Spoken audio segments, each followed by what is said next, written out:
하나님 말씀 함께 보십니다. 하나님 말씀은 마태복음 13장,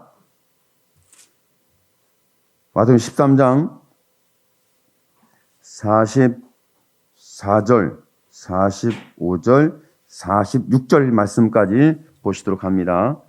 44절에서 46절 말씀까지 함께 보십니다.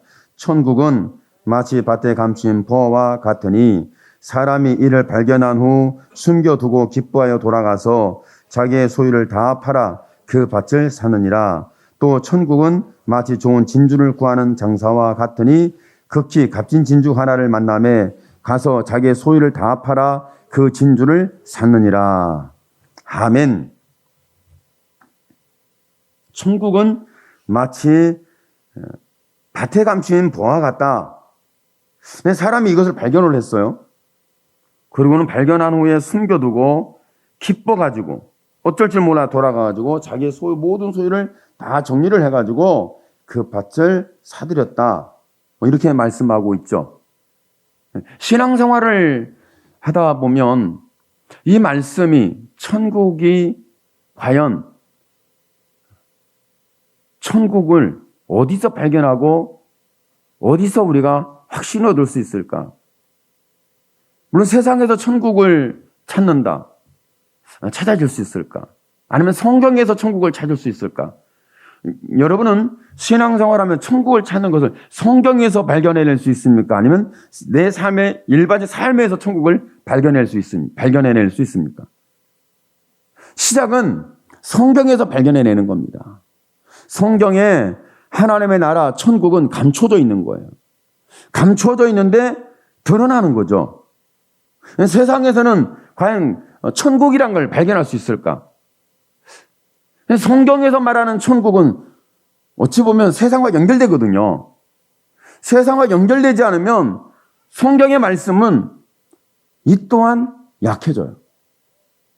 왜냐하면 저와 여러분 성경에서 우리를 믿음의 사람을 말하는데 세상 삶에서 내가 믿음의 사람을 주장하는 것이 과연 연결이 되냐고요.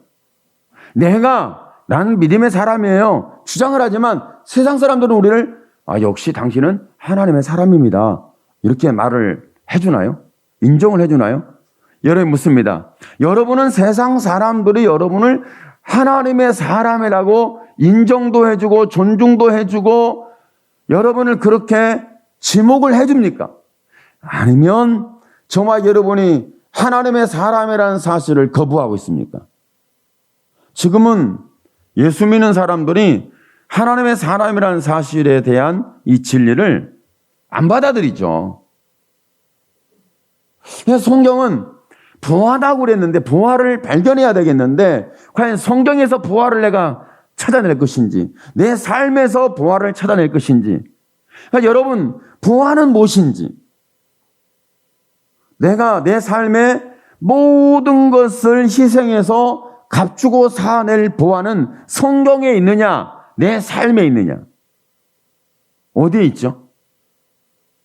그러니까 저와 여러분이 내 삶에서 내 모든 것을 희생해서 내 재산이랄지 내 인생의 시간이랄지 내 마음이랄지 내가 소유한 모든 것이 희생되어져서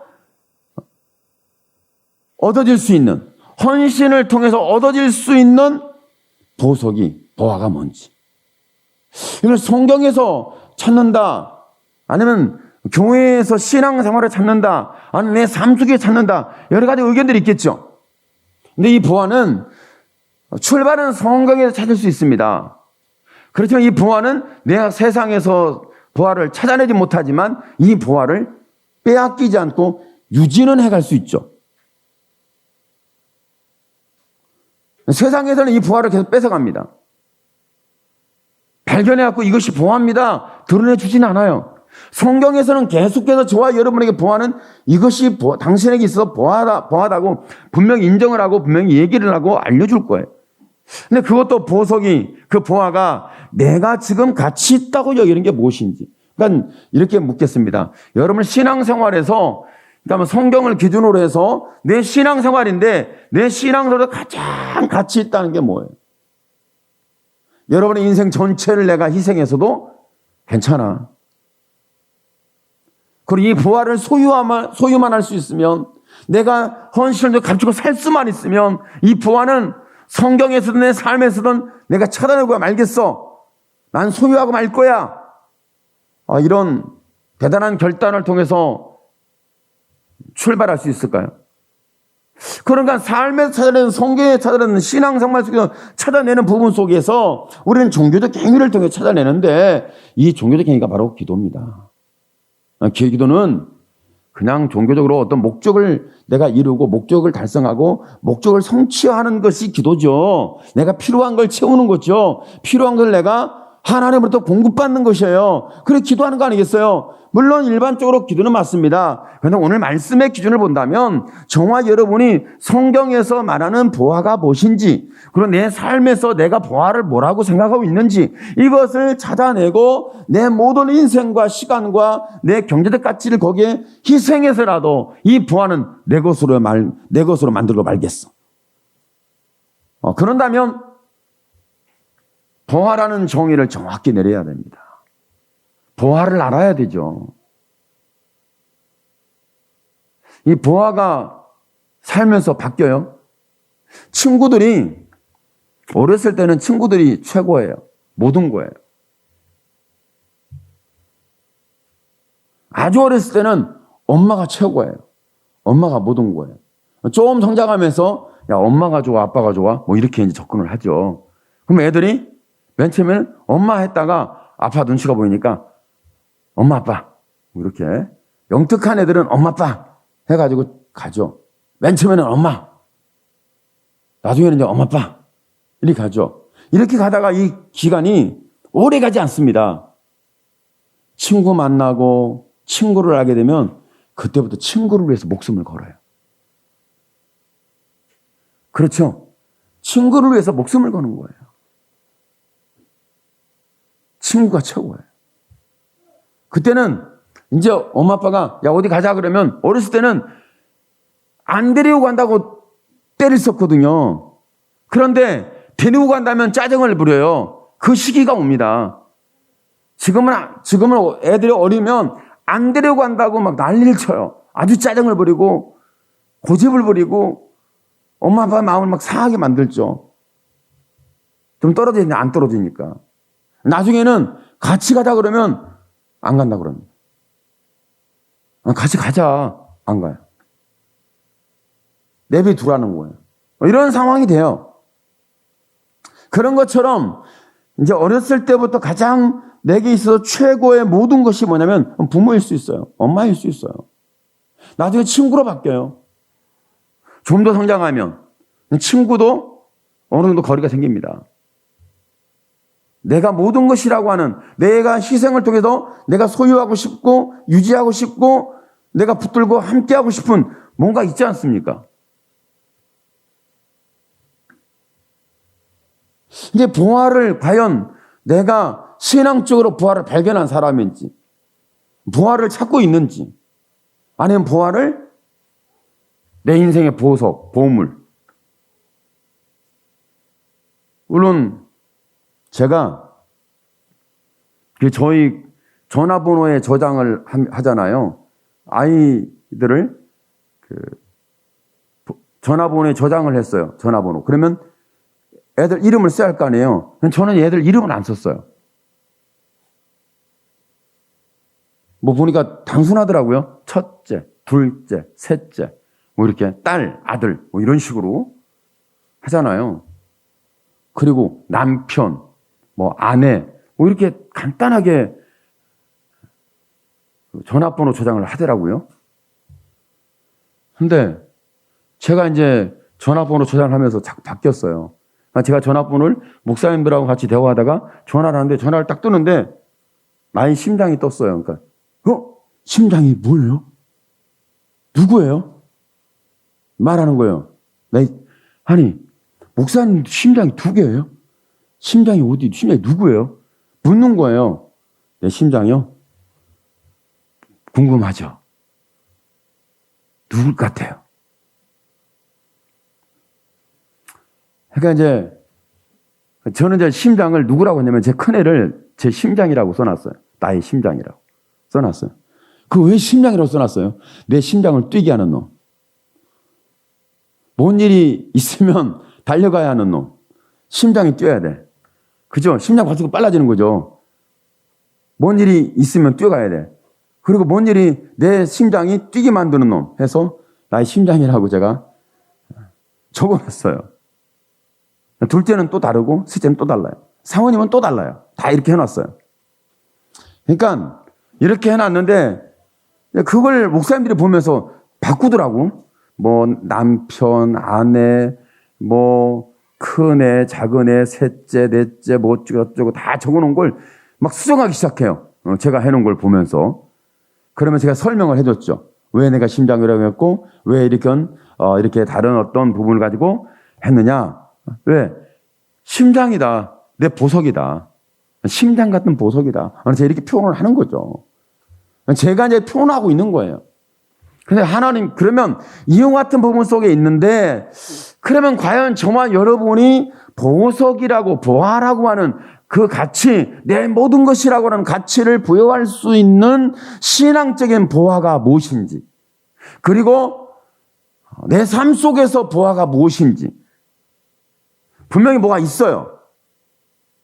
이것을 어떤 것이라고 정의할 수는 없는데 신앙적으로 본다면 저와 여러분이 보석이다 그러면 감추인 보화다 그러면 이것을 예수 그리스도다 이렇게 생각을 하고 말하게 되죠. 아, 예수님이 보석이야. 그럼 예수님은 어디서 여러분 찾죠? 여러분이 예수님을 어디서 발견할 거예요? 그리고 예수님을 위해서 내가 어떻게 희생할 거예요? 성경에서 발견해야 된다. 예수님 성경에 어떻게 계셨는지.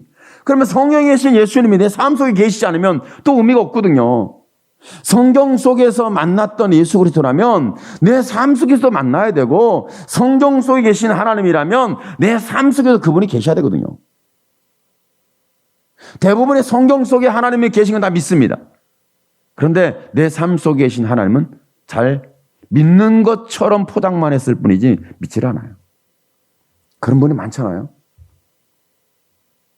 저는 포장을 하지 않았어요. 저희 아이들이, 우리 주일학교 애들이 뭐라고 하는 줄 아세요? 사모님한테 그랬다고 하더라고. 뭐라고 그러냐면, 아이들이 사모님한테 이제 깜짝 놀래가지고, 정말 의문점을 가지고, 깜짝 놀라면서 의문점을 가지고, 이게 이해가 안 된다. 믿음이 안 간다. 신뢰가 안 간다. 이런 어떤 뜻이죠. 아니, 사모님, 목사님하고 부부셨어요? 같이 살아요? 애들은 놀란 거예요. 애들 측면에서는 목사님이 사모님, 남편, 아내, 이런 관계였냐는 거예요. 그럼 같이 사냐는 거예요. 잘 모르겠어요. 그렇다고 애들이 그런 거니까 좀 애들이 생소한 것 같기는 하고 그런 걸 잘 몰라서 그럴 수도 있는데 하여튼 애들이 아주 심각하게 묻는 걸 보면서 사모님이 웃기기도 하고 또 충격이 되기도 하고. 그럼 우리가 목사님과 나가 부부라는 사실에 대해서 우리가 안 알려줬나? 부부가 아닌 것처럼 우리가 행동했나? 애들이 그렇게 안 보였나? 어떻게 이해했지? 놀라면서 충격적인 거죠. 이런 부분. 그러니까 저와 여러분이 성경에서 예수님이 계시는데 그분이 성경에 계신 보화인데 내 삶 속에 보화로 연결되지 않으면 그러니까 나는 성경에서 믿음으로 말미암아 종교에서 예수 그리스도가 보화라고 발견을 했어요. 나는 붙잡았단 말이에요. 그럼 내 삶 속에 예수님이 보화가 돼야 되거든요. 그러면 저와 여러분이 나는 예수님이 난 보화야 라고 하지만 세상 사람들은 우리가 보화를 발견한 이 기쁨과 보화를 발견한 헌신과 보화를 발견한 모든 내 삶의 근간이 예수 그리스도라는 사실에 대해서 인정해 주나요? 그렇지 않거든요. 여러분 경험하고 있지 않습니까? 나 예수 믿어 그러면 세상 사람들은요 잘 몰라요. 그리고 외면합니다. 아니 외면만 해줘도 괜찮은데 저러면 예수 믿는다고 하면 싫어해요. 목사님들하고 이제 그 총회 임원 교육을 노예 임원 교육을 갔는데 거기에서 식당에서 밥을 먹다가 어떤 목사님이 전도를 했어요. 교회 다니세요? 안 다닌대. 그러면 교회 좀 잘 다니시죠? 라고 하니까 그분이 이제 대답이 오잖아요. 신앙은 자유예요. 야, 기가 막혀. 이 이성주의적 생각에서 그런 거야. 신앙은 자유예요. 나도 나름대로 신앙이 있어요. 그러니까 남의 신앙의 자유에 대해 침범하지 마세요. 내 신앙의 자율성에 대해서 인정해 주세요. 이런 거잖아요. 그럼 목회자 입장에서는 예수 믿어 천국 갑시다. 뭐 이런 거잖아요. 그러니까 내가 만난 예수가 나도 당신처럼 예수를 믿지 않았는데 예수를 만나보니까 그분이 내 인생의 모든 것이더라. 그러면 저분이 그걸 다 듣더니 그러시군요. 그럼 나도 그러면 예수님을 내 모든 것으로 나도 그런 보석으로 발견해야 되겠네요. 이렇게 같이 공감해 주지는 않는 거죠.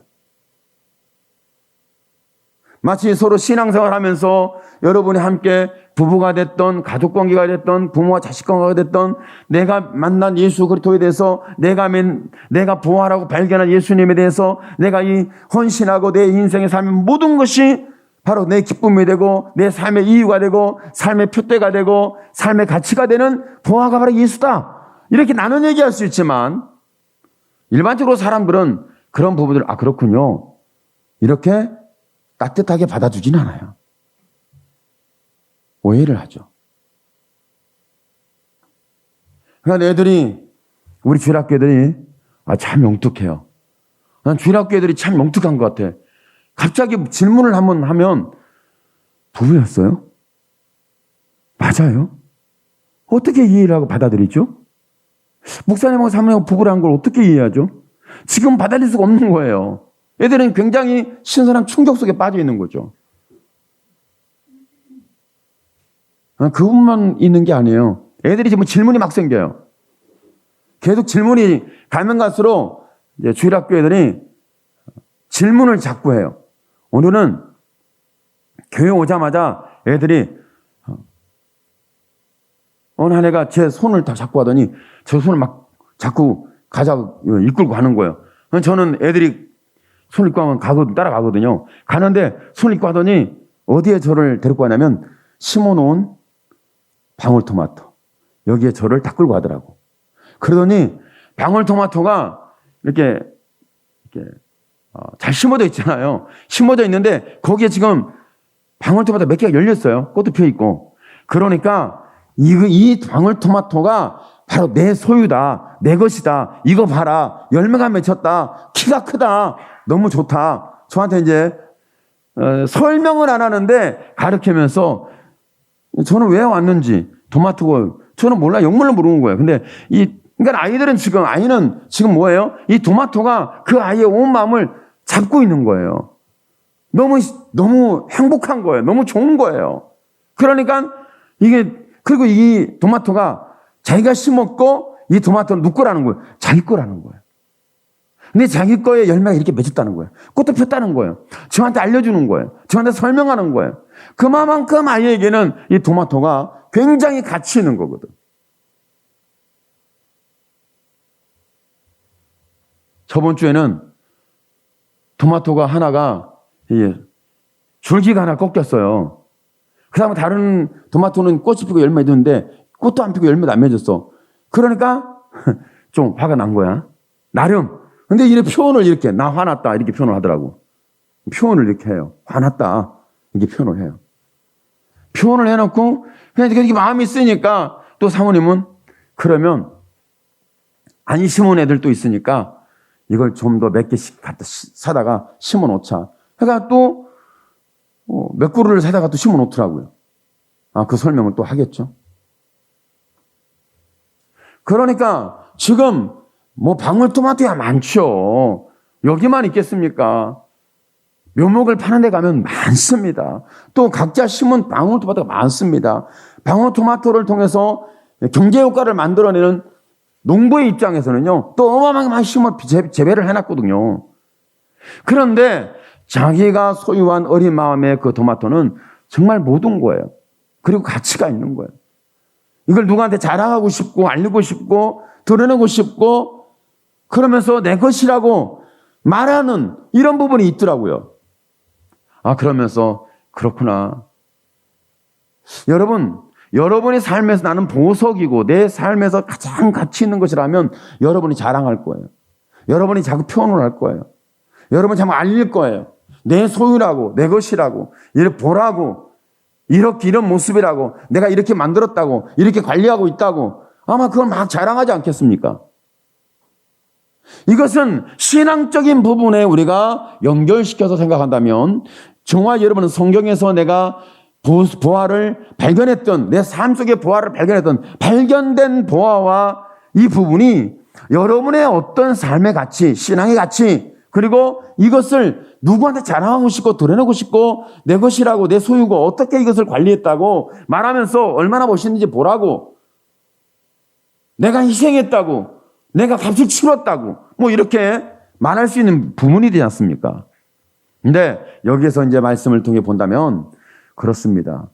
분명히 저와 여러분이 감춰진 것을 어떻게 찾아낼지, 밭이 뭐 어느 지역에 조그마한 밭덩어리 몇 개 있다.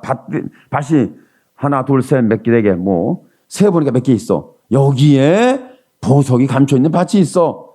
그런데 그 사람이 어떻게 보화를 발견을 했죠? 밭에 감추인 보화를 어떻게 발견했을까? 우연히 발견했을까? 아니면 일하다 발견했을까? 누가 말해도 발견했을까? 누가 지도를 주어서 발견했을까? 어떻게 발견을 했을까? 누가 발견하도록 누군가가 자기 스스로 발견하는 것은 그쪽에 활동을 하다가 발견할 수 있지만 누군가 알려줘서 발견할 수 있지 않습니까? 그런데 성경은 이 말씀을 하고 있지만 우리에게 또 어떤 말씀, 천국 마치 밭에 감추인 보화 같으니 사람 이를 발견한 후 숨겨두고 기뻐하여 돌아가서 자기의 소유를 다 팔아 그 밭에 사느니라. 이것은 우리의 입장에서 천국을 어떻게 소유하고 발견하고 그 천국에 붙잡혀져야 하는지를 말씀하고 있는 것은 분명히 사실입니다. 그런데 이 말씀 속에서 예수님은 지금 이 비유를 말씀하면서 뭘 말씀하고 있는 거죠? 예수님이 그런 겁니다. 예수님이 성경에서는 보화예요. 그리고 신앙생활에서 저와 여러분이 가장 발견해서 나의 모든 것이라 말할 수 있는 분이 예수예요. 예수 그리스도예요. 그런데 예수님이 이 말씀을 통해서 뭘 말하고 싶냐면, 여러분, 밭에 숨겨져 있다. 그러니까 감춰져 있다는 거예요. 숨겨지고 감춰지고 덮여있고 발견할 수 없는 이런 상황 속에 노출되어 있는 저와 여러분의 영혼에 대해서 하나님이 말씀하는 거죠. 그러니까 오늘 말씀 속에 하나님이 어떤 행동을 가지고 접근하시냐면, 저와 여러분이 탐욕에 노출되어 있던, 죄악에 결박되어 있던, 아니면 저와 여러분이 어디에 파묻혀 있던, 세상에 우리는 어둡고 캄캄한 어둠에 휩싸여 있지 않습니까? 이런 상황이 있을 때 우리를 찾아오신 분이 예수 그리스도고 우리를 발견한 분이 예수 그리스도인데, 그러니까 저와 여러분 99마리의 의로운 사람, 99마리의 양을 의로운 사람으로 말하고 있고, 한 마리는 길 잃어버린 양을 말하고 있습니다. 근데 길 잃어버린 양을 찾도록 나서지 않겠냐? 찾은 후에 기뻐서 돌아와 잔치를 열었다. 성경은 이렇게 말씀하고 있어요.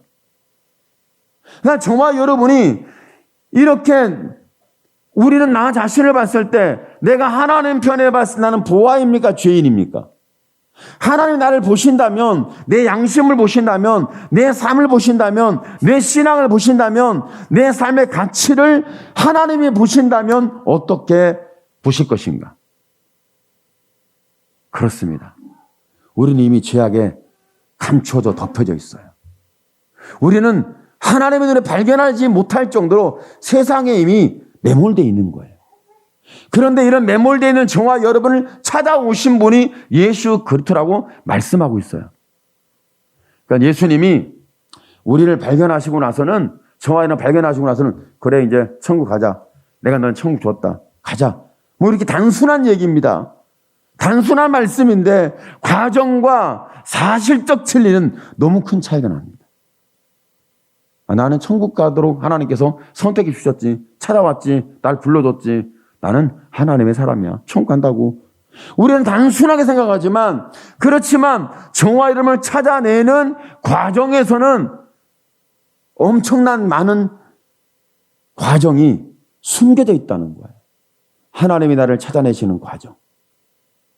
성경의 말씀 속에 보면 뭐 베드로를 부르시는 거나 아니면 베드로가 배도했을 때 그리고 나서 찾아오시고 또 부활로 한 모습을 가지고 예수님이 또 찾아오시고 그런 모습들이 똑같은 예수님인데 베드로가 반응하는 찾아오는 게 다르고 반응이 달라요. 베드로가 부활하신 예수님을 만났을 때 베드로에게 예수님이 뭐라고 말씀하냐면 베드로야 이 많은 사람들 중에 너는 이 많은 사람들보다 나를 더 사랑하느냐? 이렇게 말씀하시죠. 그리고 배도한 베드로에게는 닭이 울기 전에 네가 3번 나를 부인하리라. 이 말씀이 그를 찾아갔죠. 그리고 예수님이 베드로가 물고기를 잡았는데 물고기를 못 잡고 배 그물을 손질하고 있을 때 베드로의 배를 좀 사용할 수 있으면 좋겠다. 내 사용을 허락해주고 사용하도록 도와달라. 도와줬죠. 그리고 나서 예수님이 배 오른편에 그물을 내려라. 아니 잡은 곳이 없는데요. 그렇지만 말씀에 의지하여 그물을 내립니다. 내렸는데 잡힌 것이 2배에 가득하게 되었다. 그것도 밤에 잡은 것이 아니라 낮에 잡은 거예요. 이렇게 성경은 이렇게 말씀하고 있습니다. 그러니까 베드로를 찾아오시는 예수님의 모습은 부활 때 찾아와서 하시는 말씀하고 그 배도하는 베드로를 향해서 하시는 말씀하고 그리고 베드로가 물고기를 잡는 어부에서 실패하고 있을 때 만나 주셨다고 예수님의 모습이 똑같은 예수님인데 모습이 달라요. 그러면 이 속에서 찾아오실 때 베드로는 이미 배도자가 되었고 베드로는 이미 다른 걸 사랑하고 있고 베드로는 이미 실패와 허송세월 속에 빠져있는 인생이 되었던 거죠. 그때 누가 오셨냐면 예수 그리스도가 오신 거예요. 예수님이 오셔서 베드로를 말씀합니다. 베드로야, 너는 이제부터 사람을 낚는 어부가 되리라. 너는 네 죽음은 저 사람들과 죽음과 같지 아니하리라. 그러니까 이제 베드로를 예수님은 찾아오셔서 자기의 모든 것을 희생하는 거죠. 이것이 십자가의 사건입니다. 베드로가 실패하고 배도를 하고 다른 걸 사랑하고 있고 다른 걸 붙잡고 있고 이런 허송세를 보내는 불신앙을 보내는 불법자가 되었던 그에게 찾아오셔서 예수님이 찾아오셔도 너는 보석이고 너는 보화이고 너는 선택받았고 너는 내가 사랑하고 있고 너는 그런 배도자가 되었고 실패자 되었고 엄청난 그런 죄 속에 빠졌다 할지라도 너를 발견한 기쁨과 감격이 있는데 내가 너를 위해서 십자가에서 피함을 쏟은 그 피값으로 너를 다시 피값을 지불한다 할지라도 나는 이것을 원한다는 거예요. 이것이 베드로를 발견한 하나님의 사랑입니다. 저와 여러분을 발견해내신 하나님의 사랑이에요. 사랑이라는 것은 이와 같이 죄에 파묻혀 사는 영혼을 다시 찾아내시고 그리고 피함을 쏴서 다시 구속해내시는 것. 이것이 하나님의 사랑이에요. 일반적 사랑이 아닙니다. 우리가 기도 많이 하고 우리가 의롭고 선하고 윤리적이고 율법적이고 종교적이고 다른 사람에게 흠도 없이 점도 없이 드러날 만한 그런 대단한 신앙의 소유자가 되었을 때 그때 우리를 보석같이 쓰신다면 우리는 동의합니다. 그런데 내가 죄를 짓고 실패하고 하나님과 거리가 생겼으며 말씀을 떠났으며 불순종했어요. 그때 찾아오셔서 나를 밭에 감추인 부활하고 지목을 해주신다면 이건 받아들이기가 어렵죠. 왜 그러냐면 사람이 그냥 양심이 작용을 합니다. 내가 지금 이렇게 죄를 졌고 이렇게 세상에 방황하고 있는데 나를 보석으로 본다고? 나를 부활로 보신다고? 나를 찾아오셨다고? 나를 이제는 보석으로 부활로 나를 드러내신다고? 내가 나를 너무 잘 알아. 나는 죄인 중에 죄인이야. 그러니까 디모데후서에 보면 디모데후서 보면 사도 바울이 목회 서신을 띄우면서 이렇게 말씀합니다. 베드로야, 디모데야, 뭐라고 말씀하면 내가 죄인 중에 괴수다. 그러면 사도 바울이 엄청난 죄를 지고 타락하고 변질되고 불신앙이 되었고 그 목회를 하면서 선교를 하면서 네가 알지 못하는 엄청난 죄를 졌기 때문에 사도 바울이 나는 죄인 중에 괴수다 그랬을까요?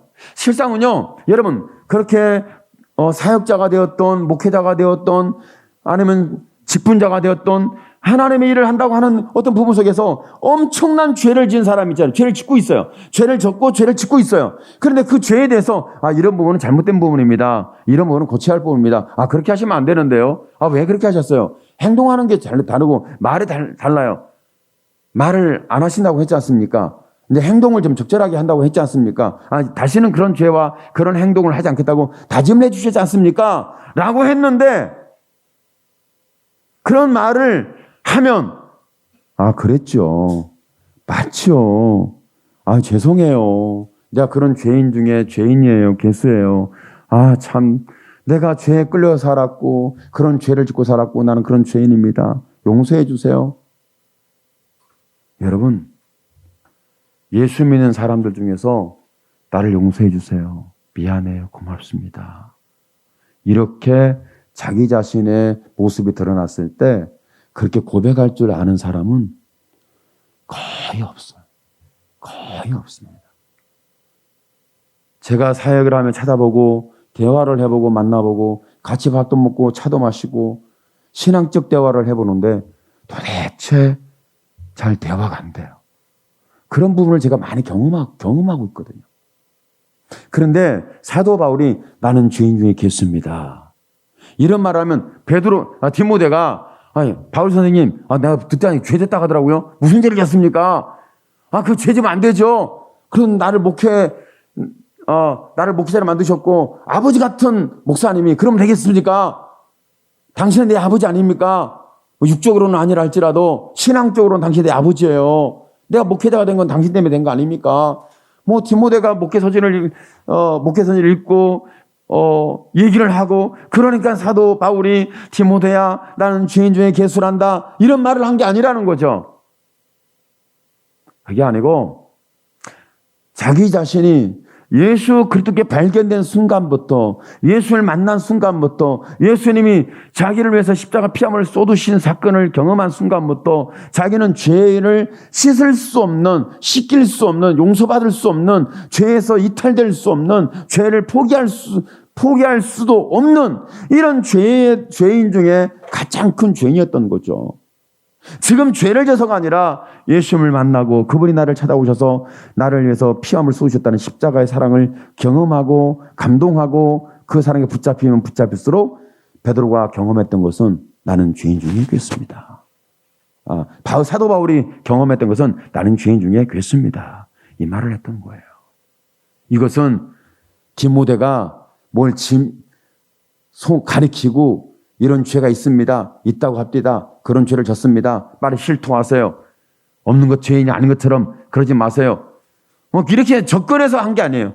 자기가 죄를 져서 그런 게 아니라 예수님이 자기를 보석으로 보화 같은 감추인 보화로 피로 값주고 샀다는 이 은혜를 경험하고 알게 된 순간과 과정 속에서 마지막까지 그 마음속에 있는 것은 나는 죄인 중에 괴수입니다. 나는 보석이라고 예수님의 눈에 발견됐고 예수님 피값으로 사서 이 내 죄를 용서하고 나를 하나님의 사람으로 인정해주는 이런 은혜는 나는 도대체 받아들일 수 없는 이런 죄 속에 있는 자신의 모습을 그대로 표현한 거죠. 사랑은 이렇게 죄 속에 이미 매몰되어 있는 영혼을 찾아와서 피값으로 그 죄값을 지불해 주신 것, 이것이 예수님의 십자가의 사랑이에요. 오늘 저와 여러분이 필요한 건 그렇습니다. 예수님이 저와 여러분을 밭에 감춰 있다는 거예요. 죄에 감춰 있다는 거예요. 세상에 감춰 있다는 거예요. 욕심에 감춰 있다는 거예요. 사회에 감춰 있다는 거예요. 아니면 지식과 이론에 논리에 감춰져 있는 거예요. 종교에 이미 숨어 있는 거죠. 그런데 타 종교가 됐든 이방 종교가 됐든 아니면 기독교가 됐든 그리스도인인 저와 여러분에게 하나님 찾아오셔서 이끌어내시는 처음 사랑의 순간이 있는 거죠. 이것이 예수님의 십자가의 피를 피값의 역사입니다. 우리를 보석으로 봐주신 거예요. 우리를 보화로 봐주신 거예요. 저와 여러분을 이렇게 가치 있게 봐주신 거예요. 그럼 실상은 우리가 가치 있는 도덕이, 윤리가, 종교가, 신앙이 그렇게 다른 사람보다 보석같이 빛날 정도로 대단한 갖춰진 규모 있는 사람이었냐? 그렇지는 않습니다. 그렇게 죄 속에 이미 끌려 살고 묻혀 살고 죄에 감춰져 있는데 세상에 이미 묻혀 있는 거예요. 그래 누가 찾아온 거예요? 누가 발견한 거예요? 예수님이 발견하신 거예요. 그리고는 발견해 놓고 기뻐서 감격해서 예수님이 자기의 모든 소유를 다 팔아서 감추인 보아 천국이라는 그 하나님의 사랑을 우리에게 쏟아 부어 주시기 위한 예수님의 헌신이 여기에 있습니다. 자기의 소유를 다 팔아 그 밭을 사느니라. 다시 말하면 예수님이 피와 물을 다 쏟으셔서 저와 여러분의 영혼을, 저와 여러분의 일생을 가지고 샀다는 거예요. 이것을 지금 말씀해 주고 있어요. 그러니까 보화는 사랑입니다. 오늘 밭에 감추인 보화는 사랑이에요. 오늘 여러분이 마음속이든 삶속이든 성경이든 하나님의 나를 어떻게 사랑하는지 그 사랑이 발견되기를 축복합니다. 어떻게 자신의 희생을, 모든 희생을 들여서라도 쏟아 부어서라도 우리를, 죄악에 묻혀있는 우리를 다시 찾아내시는 그 희생의 가치, 이 사랑이 오늘 저와 여러분에게 발견되기를 축복합니다. 세상에서는 이 우리를 보석으로, 보화로, 감추인 보화로 보지는 않을 겁니다. 그냥 그대로 세상에 파묻혀버리는, 아무도 몰라주는, 아무도 받아주지 않는 그런 존재로 저와 여러분을 떠밀어버릴지는 모르겠습니다. 그런데 하나님은 그렇지 않다는 거예요. 그와 같은 떠밀 수밖에 없는 죄인이라 할지라도, 세상에서 외면당하는 죄인이라 할지라도 찾아오셔서 자신의 희생한 가치를 가장 귀하게 여겨서 우리가 이렇게 감추어져 있는 죄인인 우리를 찾아내서 그 피 흘린 희생으로 값주고 사내신 이 사랑의 이야기가 오늘 저와 여러분이 경험한 하나님의 사랑의 이야기가 되기를 예수님의 이름으로 축원합니다. 아멘. 기도합니다. 주여, 살아계신 하나님 영광을 주께 받아 주시옵소서. 하나님, 우리는 이렇게 세상에